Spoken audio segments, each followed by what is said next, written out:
భారతదేశంలో అనేక ఉద్యమాలకు ఆద్యుడు.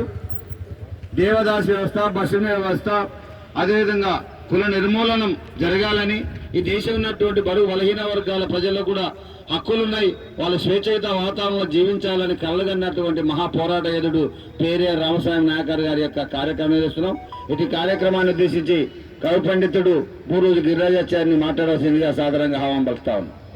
ఈరోజు ద్రవిడుల ఆత్మగౌరవానికి ప్రతీక పెరియార్ రామస్వామి నాయకర్, పెరియార్గా గౌరవంగా పిలువబడి పెరియార్ రామస్వామి గారి వర్ధంతి కార్యక్రమాన్ని నిర్వహిస్తున్న ప్రియమిత్రులు రాజారాం ప్రకాష్ సార్ గారు, మా గురుతుల్యులు మిత్రులు నాయకంటి నరసింహశర్మ గారు, వనపర్తి జిల్లా ఎస్సీ ఎస్టీ మెయింటైనింగ్ కమిటీ సభ్యుడు గంధం నాగరాజు గారు, వాల్మీకి సంఘ బాధ్యులు మండ్ల దేవన్న నాయుడు గారు, చిట్యాల మాజీ సర్పంచ్ నరసింహ గారు, అట్లాగే ఎరకల సంఘ ఉపాధ్యక్షుడు వనపర్తి జిల్లా వెంకటయ్య గారు ఈ కార్యక్రమానికి విచ్చేసిన అందరికీ స్వాగతం పలుకుతూ, మైనార్టీ నాయకుడు బాలమయ్య గారు అందరికీ స్వాగతం పలుకుతూ, మనం పెరియార్ రామస్వామి నాయకర్ అనగానే మనకు మొదట మన భారతదేశంలో గుర్తుకొచ్చేది నాస్తికవాదం.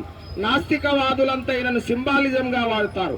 ఎందుకంటే ఆయన మొదట ఆస్తికుడే, తర్వాత సామాజిక స్థితిగతులను బట్టి నాస్తికుడుగా మారిపోతాడు, దేవుడే లేడనే వాదానికి దిగిపోతాడు. దీనికంతటికి మూల కారణం ఉంది. అటువంటి పెరియార్ రామస్వామి నాయకర్ గారు 1879 సెప్టెంబర్ 15న తమిళనాడులోని ఈరోడు పట్టణం, తమిళనాడుకు కూతవేటు దూరంలో ఉన్న ఈరోడు పట్టణంలో ఆయన జన్మించారు. ఎవరికి అంటే వెంకట్ నాయక్, తర్వాత ముత్తమ్మాల్ అనే పుణ్య దంపతులు. వీళ్ళు మొదట కన్నడ బలిజ నాయక కుటుంబానికి తెగకు చెందినవారు. తర్వాత వీళ్ళ నాయన భక్తుడు, వీళ్ళ నాయన ఇంటికి వైష్ణవ భక్తులు వస్తుంటే ఆ వైష్ణవ సిద్ధాంతాలు ఆయనకి ఏదో మనసులో ఒక భావాన్ని నింపుతాయి. అంటే కొందరిని, అంటే ఛాందస బ్రాహ్మణులు అందరు కాదు, కొందరిని బ్రాహ్మణ వ్యవస్థను వ్యతిరేకించారు. ముఖ్యంగా ఆయన నాస్తికుడుగా మారడానికి ఆయన చిన్నప్పుడు కుటుంబం నుంచి కొంతకాలం కాశీయాత్రకు వెళ్తే అక్కడ ఓ బ్రాహ్మణ సత్రంలో ఇతనికి అన్నం నిరాకరిస్తాడు. జన్యం వేసుకొని బ్రాహ్మణ వేషంలో వెళ్తే అక్కడ ఉన్న కొందరు బ్రాహ్మణులకి ఇన్ని మీసాలు ఉండవు, ఇంత దట్టంగానే ఆయనను బయటికి దొబ్బితే అక్కడున్న ఆకులు అలాలు తిని ఆ రోజు నుంచి దేవుడే లేడు అని ఆ విధంగా మారిపోతాడు. ముఖ్యంగా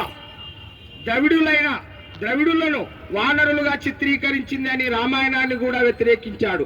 రాముడు లేడు, రామాయణం లేదు, అది ఆర్యుల సృష్టి కనుక రామాయణం ఉన్నా కానీ అది ఆర్య తెగ ఆధిపత్య కులాలకు చెందినది, ద్రవిడులే అసలైన వాళ్ళు. అంటే తమిళ, కర్ణాటక, తెలుగు వాళ్ళు, ఈయనకు 3 భాషలు వస్తాయి, ద్రవిడ, తమిళ, తెలుగు. ఈ 3 భాషలు ఔపోషణ పట్టిన పండితుడు మన పెరియార్ రామస్వామి నాయకర్. ఈ విధంగా ఆయన ద్రవిడ ఆత్మగౌరవ ఉద్యమానికి ప్రతీకగా నిలిచి ఆ రోజుల్లో కొంతకాలం కాంగ్రెస్ పార్టీలో ఉండి తర్వాత ద్రవిడ కజగం అనే పార్టీ పెట్టిండు. ఆ పార్టీ నుంచే ఇప్పుడున్న తమిళనాడులో అన్నాదురై, రామచంద్రన్, తర్వాత కరుణానిధి, స్టాలిన్ వీళ్ళంతా ఆయనను ఆరాధిస్తారు. నాస్తికత్వుడు కనుక ఆయన అసలైన విధానాన్ని చెప్పిండు అని ఆయనను ఆరాధించే వాళ్ళు. పెరియార్ అంటే పెద్దవాడని, గౌరవనీయుడని తమిళనాడులో ఆ పదానికి అర్థం.